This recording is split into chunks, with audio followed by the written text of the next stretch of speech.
Bom dia, minhas queridas leitoras. O último vídeo de hoje, então eu vou só recapitular aqui com vocês algumas palavras que tem no livro que a gente precisa saber o que significa.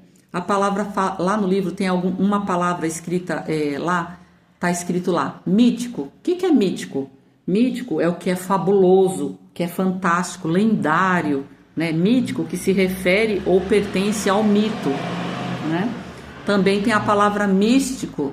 Ela é igual a mítico? Não. Místico é o quê? São coisas sobrenaturais, são simbólicos, próximos, né? Que não se consegue explicar naturalmente. Então, uma coisa que a gente não consegue explicar naturalmente, então ele é místico, tá bom? Histórico é uma narrativa ou um relato que segue uma ordem cronológica. Então, isso é histórico, né? Então, o que é histórico? A vida de Jesus é histórica. Eu consigo contar a história de Cristo, eu consigo narrar a vida dele em ordem cronológica, beleza? Exegese, nossa, essa palavra também está no livro. É uma análise, exegese significa análise, explicação ou interpretação de uma obra feita, né, de maneira cuidadosa, tá bom? E tem a palavra hinduísmo. Hinduísmo, não há um fundador do hinduísmo, né?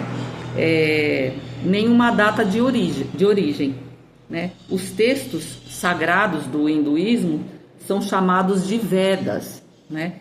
E eles datam, né? Tem uma pesquisa científica aí que eles datam de 3.000 a 8.000 antes de Cristo esses textos. Então esses textos são muito antigos, né? Não há hierarquia religiosa definida, né, no hinduísmo.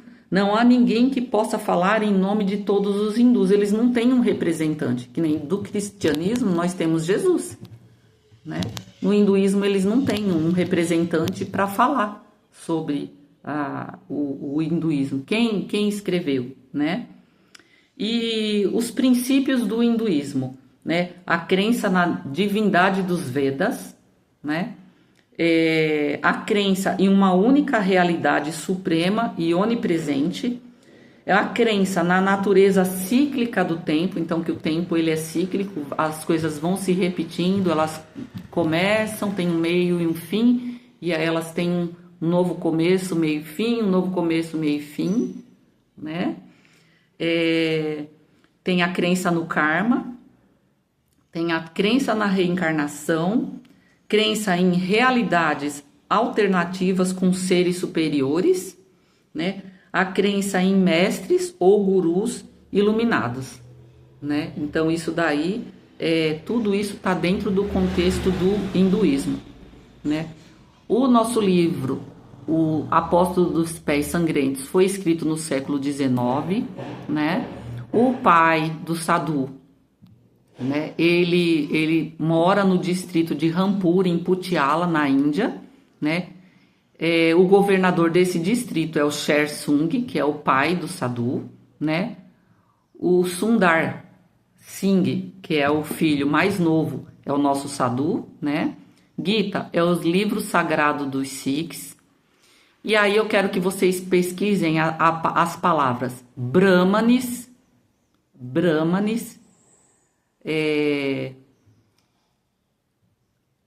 o Granth dos Sikhs, Granth tá lá também no livro, Corão, Upanishads.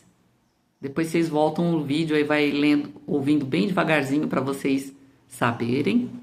Yoga, né? E é isso. E eu fiz um pequeno resumo, né? Que a gente passa aí pelo dia que o Sadhu pega o dinheiro escondido do pai para acudir uma idosa na rua, né? Uma pessoa que é mendiga, né? Então a mãe do Sadhu morre aos 14 anos, aos 15 Sadhu já conhecia o Granth dos Sikhs, né? O Corão e cerca de 52 Upanishads. Daí já dá para entender que o Upanishads tem alguma coisa que é escrito, né? São livros, né? Ele foi matriculado na escola presbiteriana, adquiriu o Novo Testamento, O Sadhu joga pedras num missionário que pregava na praça pública, né? Isso antes da conversão dele, claro. E queima o livro em praça pública. Então, esse é só um resuminho pra gente. Não deixa de pesquisar essas palavras. Então, Brahmanes, né? Granth dos Sikhs, Corão, Upanishads e Yoga, tá bom? O místico, histórico, exegese e hinduísmo eu já dei uma pincelada, tá bom? Meninas, uma boa leitura para nós e que a gente possa orar e pedir que o Espírito Santo fale conosco através da leitura desse livro também, né? Tem muito ensinamento, muita coisa boa, né? Que o Sadhu passou, né? E que muitas pessoas hoje em dia podem estar passando também. E através dessa leitura desse livro, a gente pode falar para as pessoas que estejam em alguma situação parecida, né? Que Cristo é o único caminho, a verdade e a vida. Que só Cristo pode nos conduzir à salvação eterna. Que o objetivo principal de Cristo na Terra, o único objetivo, foi salvar nossas almas do inferno, né? Que desde o momento que você aceita Cristo como Salvador e que você tem o seu nome escrito no livro da vida, né? A gente peca todos os dias. Nós somos pecadores, mas Jesus veio para nos trazer a salvação, né? Jesus veio para nos mostrar o verdadeiro caminho. Ele veio desde Gênesis, lá quando conta a história, né, de Adão e Eva, do pecado, né, em que desgraçou a raça humana, né? Ali Deus já tinha um propósito que era enviar Cristo. Então, tudo que vem acontecendo desde o Gênesis até o último livro do Velho Testamento, os 400 anos entre o último livro da Bíblia e o livro de Mateus e o nascimento de Cristo, tem uma janela aí de 400 anos em que nenhum profeta foi levantado, que não foi falado nada para os judeus, para esses hebreus, para esse povo, né? São 400 anos de silêncio de Deus, mas tudo isso era preparando um caminho, né? O caminho para que Jesus nascesse, né? E que a salvação nos alcançasse hoje, 2026 anos depois, né? E que foi a misericórdia e o amor de Deus pela humanidade que enviou Cristo para nos resgatar do inferno, porque a morte eterna já era certa, né? Desde o pecado de Adão e Eva, né? A desobediência a Deus, né? Então, o único motivo pelo qual Cristo veio ao mundo, o único, foi para nos resgatar do inferno, para salvar as nossas almas da morte eterna. Todo o resto são consequências da nossa fé, mas Cristo ele veio para nos salvar da morte eterna.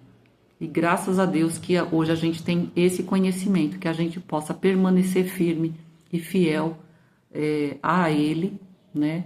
E que a gente reconheça que foi o sacrifício dele, o que ele fez é que nos salva. Nada do que a gente faça pode nos salvar.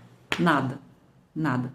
Não é meu dízimo, não é minha oferta, não é meu sacrifício no monte, não é. Isso daí serve para nos quebrantar, para nos tornar mais próximos de Deus. Mas não é isso que nos salva. A nossa salvação não é pelas obras, né? Ela é pela fé. E ela é pela fé em Cristo.